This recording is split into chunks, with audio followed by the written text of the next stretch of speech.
I'm not an end user company. I am a provider to the end user company. So I might have a very different take on what was actually talked by the 4 earlier speakers. And what I really see is that what I bring to the table is solving some of the problems which they were not talking about. So it is good that I have some meaning to what I talk about. Let me, I am also the last speaker for a different reason. I also have a small presentation to make. See, one of the things which I observe across the board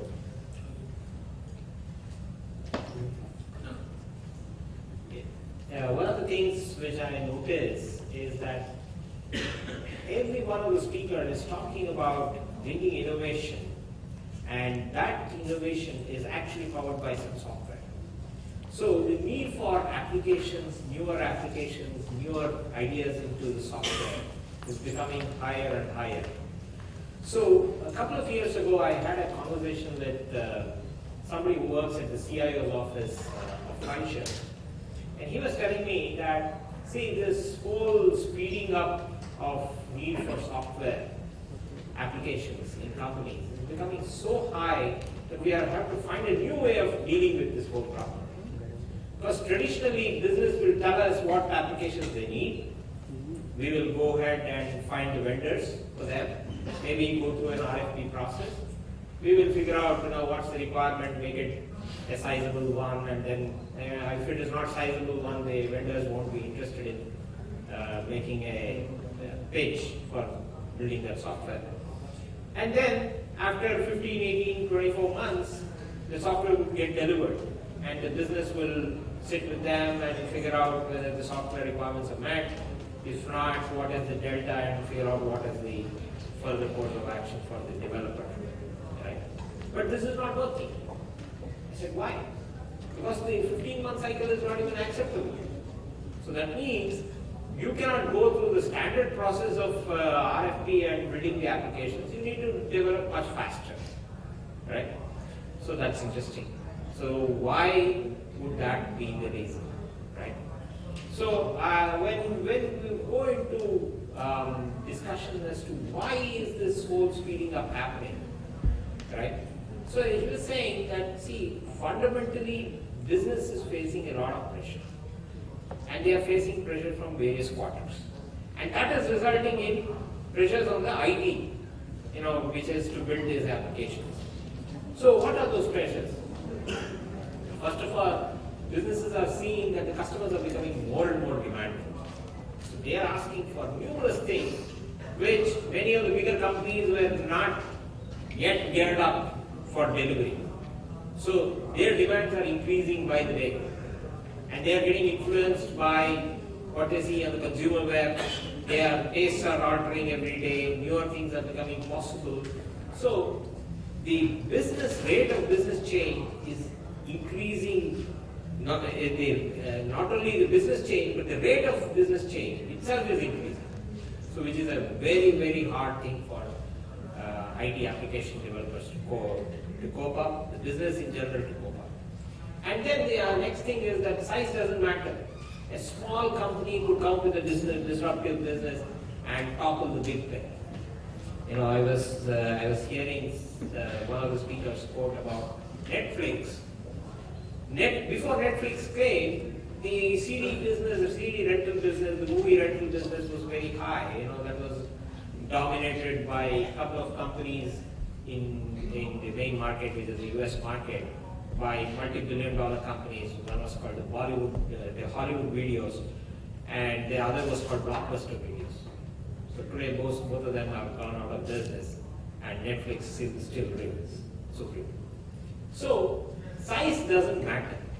When Blockbuster Videos considered Netflix to be a small company, it's a startup, it's not worth bothering about, they even had an opportunity to buy this company, but they ignored it.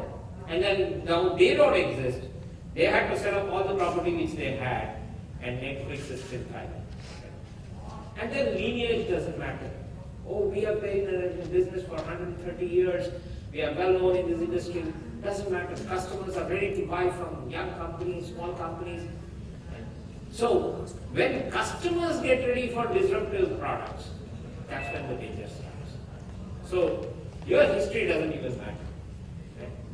And sometimes, as I said in the Netflix case, the threats are very hard to see. You won't even know that, this company could be a threat. For example, nobody even thought maybe Amazon is a bookseller. Nobody thought that they are going to disrupt. Maybe I'm selling some electronics and Amazon could be a competitor for me. So the threats are very hard to see. So if these are the reasons why enterprises are facing issues, then what does that translate into? So that translates into, for the application developers and the IT, the software element of it. Because every piece of the strategy has to be powered by software.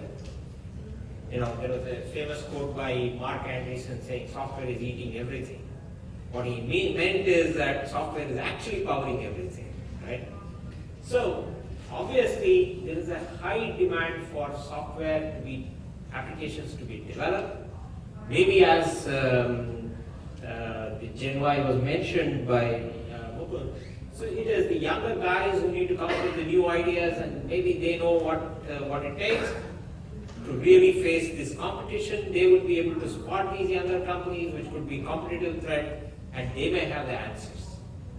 So it is a responsibility for the companies to provide an environment where something like a playground or a sandpit where people can play around and build those applications, not be bogged down by the largeness of business which exists, right? Then, so if that's the case, then the technology is also changing too rapidly. Sometimes enterprises are not able to keep pace with building internal capability which will address those technologies. If you say, hey, all this cloud is all stuff new, we are considering moving to cloud, maybe the game business is already gone. So somebody else has already snatched the business. So obviously, there is not enough time to really build internal enterprise, build internal technology capabilities, the teams which are required, the understanding which is required to really do this stuff. And then, today, what has happened is that there is incentive to save time rather than save money. Because, although cost optimizations are required, that game is over now. So, how quickly can you be determines how much money you can make in the future, and whether the competition will exist or not. Who was trying to save money will not even exist. So these kind of forces are acting to create the disruption in the industry. Right. So if that's the case, then does it mean that all applications are up for change? Do we change every application every now and then? Are we going through cycles of change? We throw up, last year we were using ERP. This year we don't use that any longer. We are going into something new.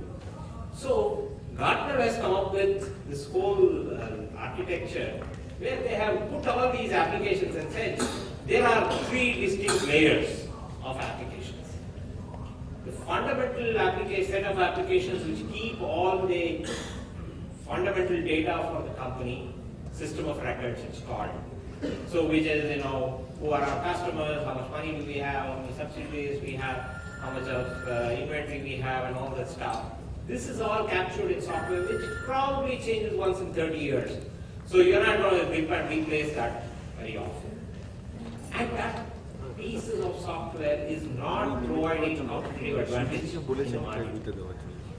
Why does it not provide? Because you have an ERP, your competitor also has an ERP. Maybe you have SAP, your competitor has Oracle. Somebody else has something else. So obviously, it's not providing any great edge over competition. Then the next layer of software. These are something which is very unique to our company. We do it differently over here. We do inventory, we do inventory less, or we manage how we manage our inventory, how we manage our attrition, how we manage our costs. Something which is different when our processes are very different. As someone was saying, the processes are different within the same company across locations. So obviously they could be different. That provides a certain level of differentiation, but still can't really be good enough to really tackle somebody who's totally new, who doesn't have the baggage of actually running the existing business and also trying to find how to really get into the future, right? So this is like a basketball game. There are people who don't have to dribble the ball, but just shoot.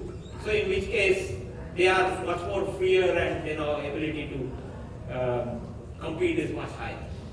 So that set of applications, which is called a system of innovation, are the newer applications which actually provide either an opportunity for the established enterprise to take advantage of, or one of competition which is coming in. So how does that kind of applications come in? Unless the focus is on that, you are not going to see that happen.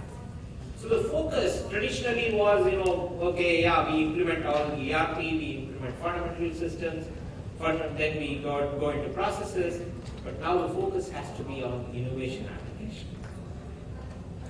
And whatever it takes to enable them, and if those applications are going to come from the youngsters, they are going to come from the future leaders, how do we really enable them? Are they going to work with the traditional bottlenecks of a company, and it's going to take 2 weeks to really get a new machine in, and you start, we have our own processes here, we have well-established ways of working. Do they care about it? Will they be ready to patiently wait? Can innovation wait? Can innovation happen as per a defined process? So these are questions to ask. If not, then if that kind of applications have to come from youngsters, then what is the kind of environment which one needs to provide, right?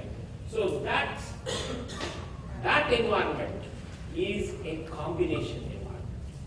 It has to be some environment which takes care of fundamentally 3 things. It should enable development without really bogging down people, the complexities of new technology. It should simplify, make sure that what is essentially important for today's applications is easier, right? And can be done with the kind of expertise and the teams which are available, right? So that development process has to be aided. Then the next thing is, this application on its own, standalone, would never be successful in any company. Hey, you show me this application, but it has to work with the customer base we have in our ERP. So it has to do integration with a lot of applications which are already there in the company. So that means integration should become simpler.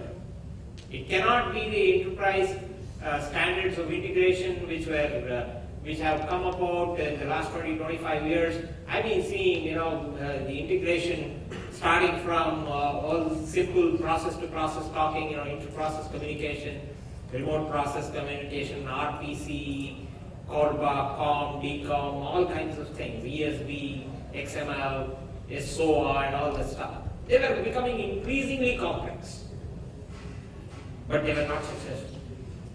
The level of effort which takes for an enterprise application to get integrated and your application to get integrated into the whole ecosystem of applications is so huge that that's not going to make it successful. So enterprises started learning. What's the learning we have from the consumer web? Oh, these guys are able to build applications and integrate them so easily. The very first example of that we saw with Facebook throwing open its API and hundreds of applications getting built. They were all working very well. They were all integrating with Facebook. And Facebook took no responsibility for any of those applications. You run your application, here is my API, build on top of it, and it's all on some standard infrastructure, which is the web protocols and standards. So If that learning could be brought into the enterprise and made, hey, look, we can integrate with our ERPs and CRMs just the way you would integrate with Facebook or Twitter, then you have simplified the whole integration process. Right? Then the next thing is, like, if people are, younger guys are building applications, they won't have the patience to really wait for, the regular IT processes and, it takes a couple of weeks or 2-3 weeks to really provision a new machine. That's not acceptable. I want machines and computing power to be available on demand. If computing is cheap, why is it so expensive to really, why does it be time consuming for provisioning a new machine? If computing is cheap, storage is cheap. Storage is extremely, extremely cheap these days, right? A terabyte will cost, $100. So what's the big deal? Why deployment has to become easy? And all of these can be thrown open into a sandpit, which is available for people to play, build applications, test it out. If it works, fine. If the strategy works, then we can improve and build something more robust. But if the strategy doesn't work, the fact that disruptive innovation, the meaning of it is that it may work, it may disrupt, it may not work. So in which case you may want to really go for something new. That is the reason why this whole RFP process is not working for disruptive applications. And traditional applications have already been implemented. You're not going to change those things. I don't see companies come up and say, hey, look, we are now looking for a new ERP to really replace our old ERP. People don't want to do that.